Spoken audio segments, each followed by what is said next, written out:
good for him. I've never cared about it.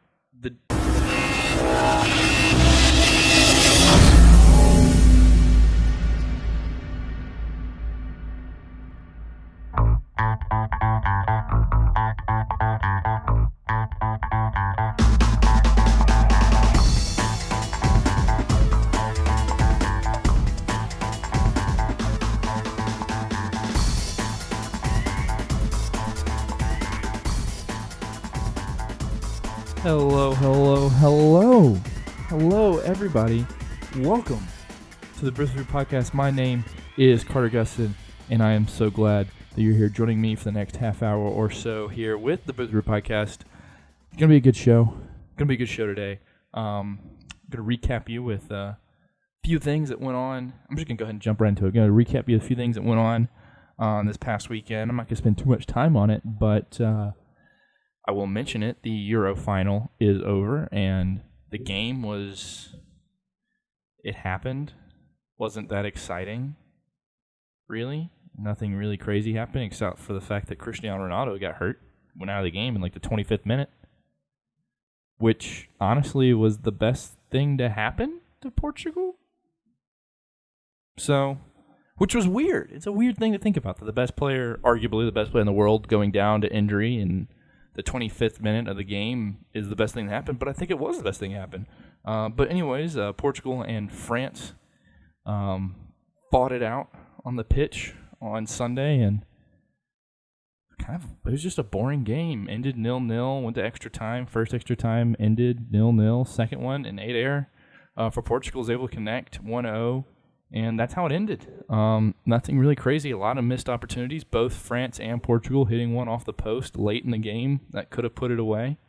But the fact that Cristiano wasn't playing for Portugal meant that Portugal could play their game and not have to go through Cristiano anymore, which was really good.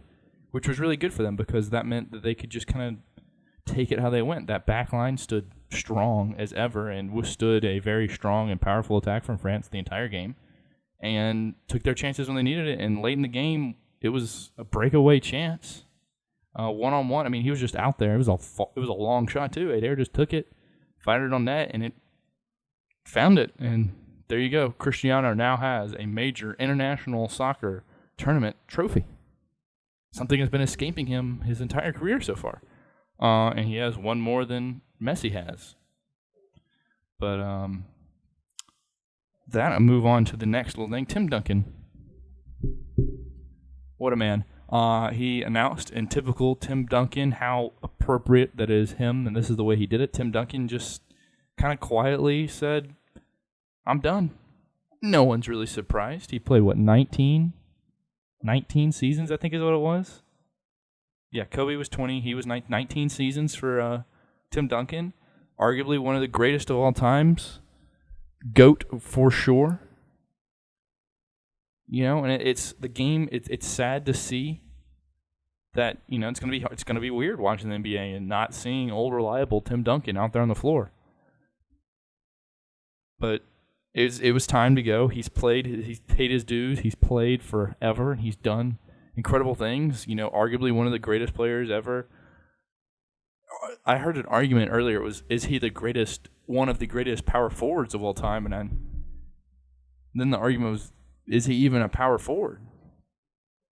He spent half his career as a power forward, and then literally the other half of his career, he was officially listed as a center and not a power forward. Ultimately, it doesn't really matter. I mean, it's just the letters on a score sheet. And I list him as a power forward here because that's what he is to me. But, like, honestly, it's kind of weird. He played he kind of did a little both. So interesting to think about there. But regardless, it's going to be hard to see him and not see him play. And he's irreplaceable. No one will ever play to his style with his personality. Nobody will come close in a league now where it's kind of gotten away from the quiet, calm, cool, and collected type to which is what Tim Duncan is. Didn't do what Kobe did. He didn't have a year-long retirement tour. He just played his game, did his thing. time came down to it. Season ended. Took a few weeks. Yeah, I'm done. Typical Tim Duncan. But nothing but respect for the man. And then third little thing, a snippet on my little headlines before I get to the main section of the show, is the Home Run Derby was the other night. And, All-Star Game is going on. So, All-Star Weekend, All-Star Week for the MLB. Giancarlo Stanton hit 61 home runs. 61 home runs. Broke the record by like 20 in the Home Run Derby. Good for him. I've never cared about it. The Home Run Derby, the All-Star week, whatever they want to call it for MLB, I don't care. It's never interested me for whatever reason. I've never been intrigued by it, ever. I have no idea why. Part of it is just because Home Run Derby has become almost like a joke to me. And the game, well, everyone's like, it's the only All-Star game that actually means something. No, it doesn't. It means who has home field advantage in the World Series. Okay, but take a look at the statistics. Please, go look at the statistics. Because if you really look at it, home field advantage in baseball is such a small statistical difference, it's completely irrelevant. Doesn't make a difference at all. And baseball they play enough games, you can get some pretty good stats too, because they play enough games. You can average that stuff out. And it does. Kind of, I went away, doesn't really. Yeah, some years, some teams are better at home than other, and sometimes, depending on the team, it matters a little bit more. But statistically, it doesn't really make that big of a difference. It's kind of eerie how similar they are, actually, if you get down to it. So it just doesn't really mean that much to me, really. I'm being honest with you. It really doesn't matter. To me, it makes no difference. So I didn't even watch it. I never watch them. I think I've watched a Home Run Derby once. Maybe. And that's because it was just on TV, and I happened to be flipping through the channels. I was like, that might as well be a thing that I watch now. But moving on to, as you can tell, I'm getting very excited. My favorite thing in the world, without a doubt, my first true love, football. Times are changing, boys, girls. Football season is approaching. SEC Media Days kicked off on Monday, and that is the first sign for me that football season is on the horizon. I can see it there just coming towards me just a little bit. It is getting closer. We are 52 days away from September 3rd, first football Saturday of the new college football season. And I am so excited. But what is this show, Booth Root Podcast, going to be like for the next few weeks? And it's going to be very football heavy. I have done the math because I am that crazy, and I have worked out that if I do, what I'm going to do basically before I get to that is I'm going to analyze every team in the SEC and devote time to each single team. And today's show is going to be one team. Next week's show is going to be one team. And after that, until football season starts, I'm going to do two teams a show all the way till kickoff. And I will end the week before the first week of college football. And I'm so excited. And I did the math. I checked it several times. I got a list, and I have the order picked already. And I decided to go with the order of which they appeared in SEC Media Days. So that means Auburn's first, which worked out nice because I kind of decided I was going to do this last minute, and Auburn's the team I knew the most about. So I was like, okay, good. I'm going to start with Auburn. That way I just don't have to, that I can devote due time to each team and make sure I do my research on each one. But so I'm going to start with Auburn. And we'll get down to the end. This is my masterpiece right here. This is every team in the SEC, their whole schedule broken down and cross-referenced with each other. Wins and losses all worked out. I have my SEC championship already set out. I'm going to save that until we get down to it. But I have the schedule here, and we're going to look at it here, and I have my projected score, and record for each team. conference and out of conference. So we will look at that. But before we get to that, we're going to save that for the end. Let's look at this Auburn team and what they bring to the table. Auburn comes in after a very lackluster 7-win season last year, in which they kind of, people are going to argue, did they give up, did they not? I don't know. To me, it looked like they gave up. Offensively, at least, it looked like they gave up. It's an Auburn team that's used to being dominant on offense, and let's be honest here, guys. They were not good at the beginning of the season on the offensive side, and once they kind of start off bad on offense, they just kind of, if they don't get clicking early, they just don't really get there. Part of it, a lot of it was consistency in the quarterback position.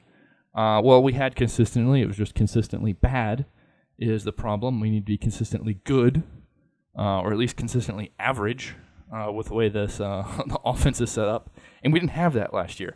Another big problem with Auburn's team last year was the red zone offense, and it was atrocious. And I make this reference all the time. If you know me, I'm sure you've heard it. The epitome of Auburn, if you were to personify Auburn football in one drive last season, I remember it was against Mississippi State. It was Sean White's first drive at quarterback. Drove all the way down the field. He had like 4 or 5 completions. He had a couple big plays, big runs, marched all the way down the field, like efficient, like you wouldn't believe. All the way down the field, got to the red zone, got the 20-yard line. I think we even got first and goal, but we got in the red zone regardless. And we just stopped. Couldn't do anything. Just everything kind of stopped. First down, nothing. Second down, nothing. Third down, interception. Wasted drive. That game, we didn't even score a touchdown. We only kicked field goals in that game. And we couldn't win. First off, we couldn't win. But the reason we couldn't win is we couldn't score touchdowns, especially in the red zone. But we just couldn't score touchdowns. The amount of times we got in the red zone or close to the red zone and only kicked a field goal and didn't get a touchdown is unbelievable. And you can't expect to win, especially not in the SEC. You can't expect to win games doing that. Period. So, if you watched SEC Media Days, one thing you heard Gus Malzahn say is we need to get back to winning close games. Something that Auburn is usually really good at. One thing growing up, my dad always said, and what I've grown to learn as an Auburn fan is if I were to tell you that Auburn, and you didn't watch the game, and Auburn played a close game, chances are Auburn probably won that game. When it comes down to it, if it's a close game, Auburn usually wins. But if I were to tell you they played a game this weekend, it was a blowout. Complete blowout. Who won? I'm not taking Auburn. Auburn doesn't win blowout games. They never have. Even when they're great. Even when they're incredible. Even when we won the national championship in 2010, we did not blow teams out of the water. We never do. That's not our style. Alabama, Ohio State, they blow people out of the water. That's their style. They'll score 60 points and you'll be lucky to get 3. That's their style. That's just Auburn's never have they been like that. Doesn't happen. Even when we play cupcakes, even when we play nobodies. Even when we put 60 up on somebody, they're still putting up 24, 30. It just doesn't happen. I think we beat Idaho, it was like 54-31 last year. It's Idaho. We don't blow people out of the water. It doesn't matter how much better we are than that team. It doesn't happen. So we need to get back to winning close games is what he said, and I think that's a good thing we really do. We got a lot of close games, and the reason we didn't win those close games because we couldn't score in the red zone. You start scoring in the red zone, start scoring touchdowns in the red zone, that's how you win close games. Comes down to it. One possession makes a difference in close games. One touchdown makes a difference. One touchdown over a field goal makes a huge difference in a game. Another big issue, big question mark, and really the biggest thing that if you think Auburn football, you talk Auburn football the last couple seasons, especially this season, the first thing that comes to anybody's mind is who's going to be quarterback. You got 3 options, 3 very different play styles, and it kind of comes down to what I've been saying is what do you want the identity of the team to be? What do you want the identity of the team to be? Because that says a lot, and that probably, once you decide what that is, that's going to pretty much dictate who your quarterback's going to be. Jeremy Johnson, coming in, most experienced starting quarterback at Auburn anyways, has a little bit of an issue with making reads, being smart with the football. He throws a lot of interceptions, but he's accurate. He's a big guy. He's by far the biggest quarterback we have. And he just has an issue when he gets hit. He has an issue when he gets hit. He has an issue under pressure situation making reads, which honestly concerns me as a lot. It concerns me a whole lot as a quarterback. Because as a quarterback, there's a few things are just always certain. You can always expect as a quarterback. You're expected to make passes. He didn't really do that. You're expected to read the defense in pressure situations. You had to read it correctly. Didn't really do that either. You're expected to have to occasionally take a hit and get back up. Don't let it rattle you. Don't let it get in your head. He didn't do that either. Why is he in the conversation? Honestly, nothing against the guy. When he plays good, when he's playing well, he's good. Man, he is good. But the trick is, he's not usually. He gets hit early. He gets hit early and he's done. He's done. He's not good. Sean White. Sean White was smaller. He had an injury last year he had a knee injury last year, so that kind of hindered his production a little bit. He wasn't as quick as but he's still a runner. He's still fast. He's still maneuverable. He's still mobile. But he is accurate, man. I made the joke the other day, he hit a dime out of the air from 30 paces away. Nah, he's not that accurate. I mean, that's just me exaggerating. But he is by far the most accurate passer we have. He's the most true to form pocket passer we have, and he's still not even a pocket passer. He is still a mobile quarterback. He is just a more traditional quarterback as far as Auburn's concerned. Problem is, he's probably also the slowest. Not mean he's slow, but he is the slowest. And in a offense system that really, really heavily leans on, dual threat, run and gun kind of flashy, whatever you want to call it, offense, that the quarterback's a very serious running threat, it might not be as effective with Sean White in. With Sean White in the game, you can be pretty confident that you can put 7 guys in the box and be able to handle it. And that's the biggest thing with Sean White. Now, the other quarterback option, John Franklin III, transfer from East Mississippi Community College, who transferred there from Florida State, is the most, if you're familiar with Nick Marshall, he is Nick Marshall. Maybe a little bit more of an accurate passer. Everyone's like, well, we went to the national championship with Nick Marshall. Put him up. Well, I mean, there's also some questions there. He's a little inconsistent as well. Accuracy is there, but it comes and goes. He's very streaky, but I'll tell you what, he is blink and he's run past you fast. He is ridiculously fast. And if you want an offense that ran exactly, you put him in the offense in 2013, Nick Marshall, Trey Mason, it'll be exactly the same. And that was good. So when it comes down to it, is what do you want your identity to be? You want it to be more of a passing and running back running offense? Sean White. You want it to be more of a read option, running back and quarterback are both huge, massive threats in the running game? Nick Marshall. Not Nick Marshall. See? There you go. John Franklin III should be your option. And then Jeremy Johnson's just kind of a good tweener guy, I guess. But if you were to pick, and this is the point I made earlier this week, if Sean White or John Franklin III is named the quarterback, then what that says to me is they did something. They performed. They showed enough skill, talent, what have you, to earn that starting position. If Jeremy Johnson gets named as a starter, then what that tells me is Sean White, John Franklin III didn't do what the coaches thought he was going to do. They were going to do, so therefore they had to name Jeremy Johnson the quarterback. That's how I'm looking at it. So. But it remains to be seen. Who knows when that came? They could wait. They could wait to name the starter 2 weeks before the season. That's what they did in 2013. 2 weeks before the season started, that's when they named their starter. That's when they named Nick Marshall starter. Gus Malzahn is perfectly happy waiting until the week and a half before the game to name the starter. So it could be that long. It could be next week. Probably going to be a while, though. Other things, running game is going to be good as ever. Jovan Robinson, Chandler Cox, Cameron Petaway, Kerryon Johnson.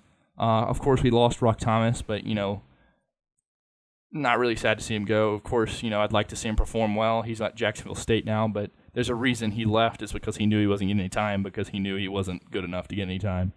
Former All-Alabama 5-star recruit. I mean, he just has underperformed. He has a fumbling issue, and he's underperformed, so he's gone. But that being said, running game is going to be stellar as always. Jovan Robinson and Kerryon Johnson got a lot of time last year, but look for either Chandler Cox or Cameron Petaway, if not both of them, to make a big impact. They played very well in the spring game, making the right reads, picking up the right blocks.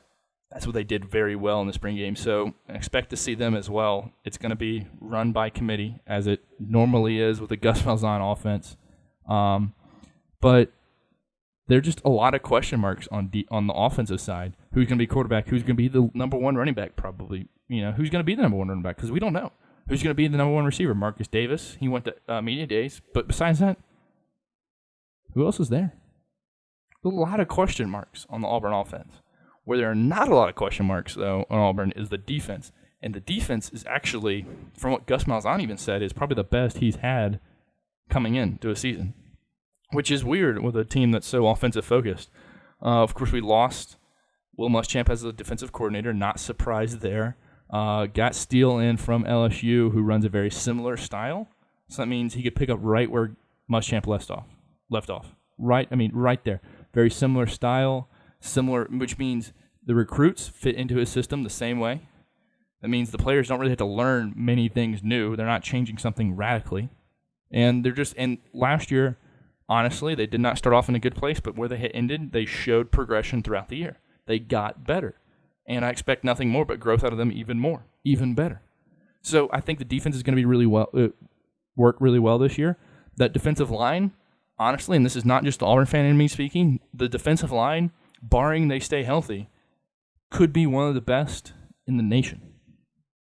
And Travis Adams is incredible. He is a less respected Nick Fairley. He is incredible on the interior defensive line. And then you have Byron Cowart, who underperformed as a freshman, yes, but he's getting bigger, he's more experienced, and who knows, maybe he'll do better this year. I expect him to do better. And then Carl Lawson, it's his senior year. If he can stay healthy, he will. Remember this right now. Remember this day.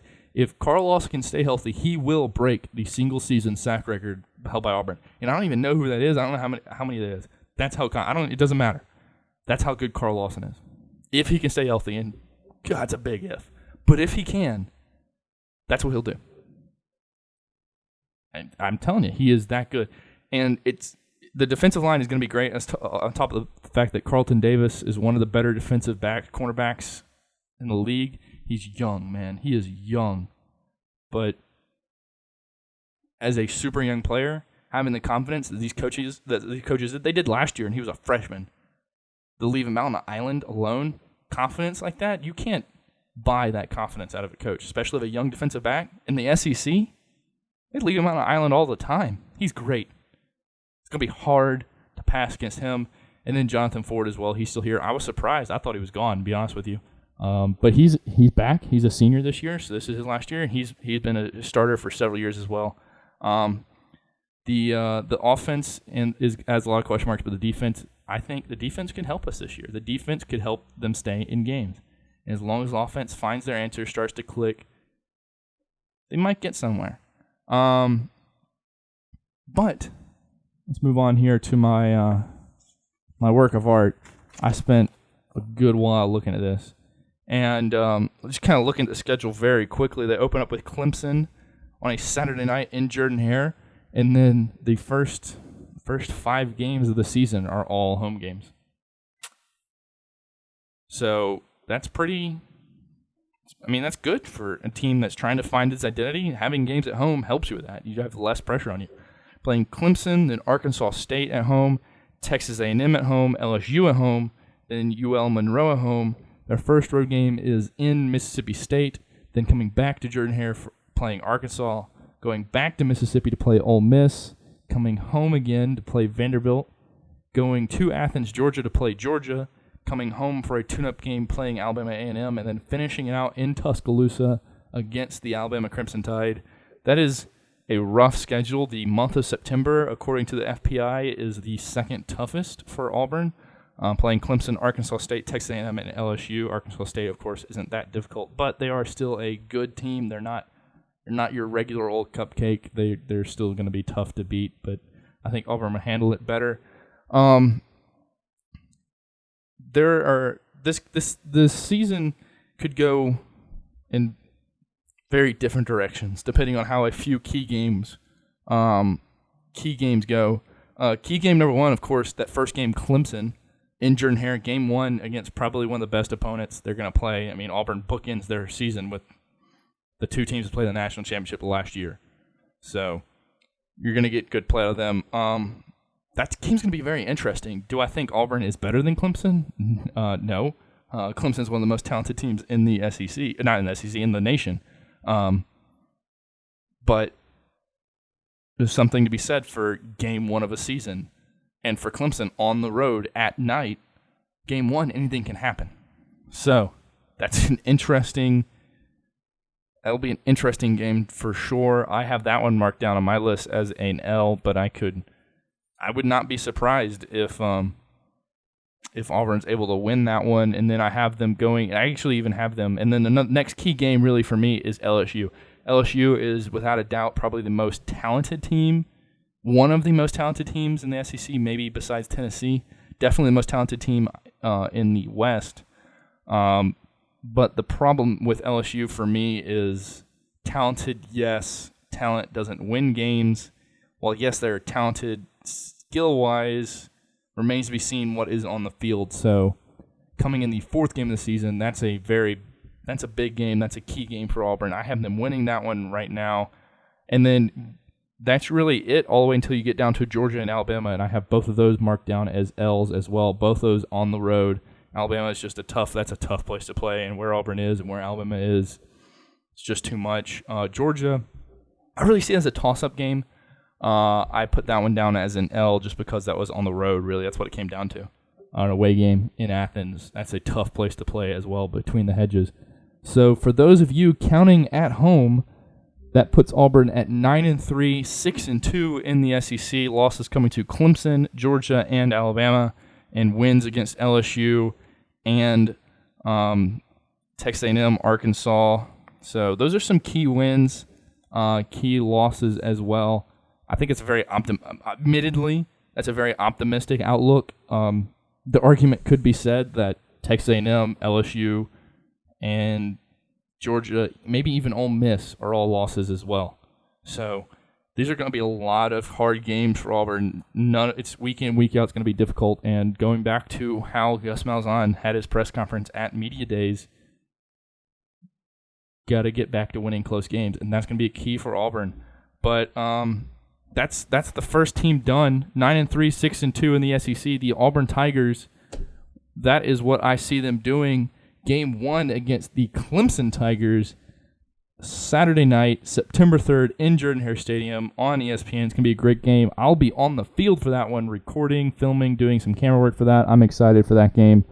But that is it for today's show. I'm trying to keep them as close to 30 minutes as I can. Next week will be Florida, and then after that I'll be doing my 2-team-a-week outlook. I already have all the schedules done, so we're just going to keep on cranking through these. I'm super excited for football season. I will keep you guys updated as best I can with roster moves, specifically like teams like Auburn. They name a quarterback. Alabama, there's a lot of questions there as well. I mean, almost every team in the SEC has big questions at major parts, especially at quarterback position all across the SEC. So that's going to be, I'll keep you guys updated, of course, not so. But besides that, that is today's show. I am super excited that you guys are here. I'm super excited for football season. I'm ready to get started. I got my football right here. I'm ready to go. I've been throwing this around. It's super fun, man. I just can't get enough of football. Football's my life, really, admittedly. First step to admitting you have a problem, and I am admitting it, and I love it all the same. But that is it for my show today. Until next week when we're talking about the Florida Gators, I will see you there. Signing off for the Booth Group Podcast, my name is Carter Gustin, and I will see you guys and I will talk to you guys next week. Have a safe week and enjoy the rest of your week, guys. Thank you.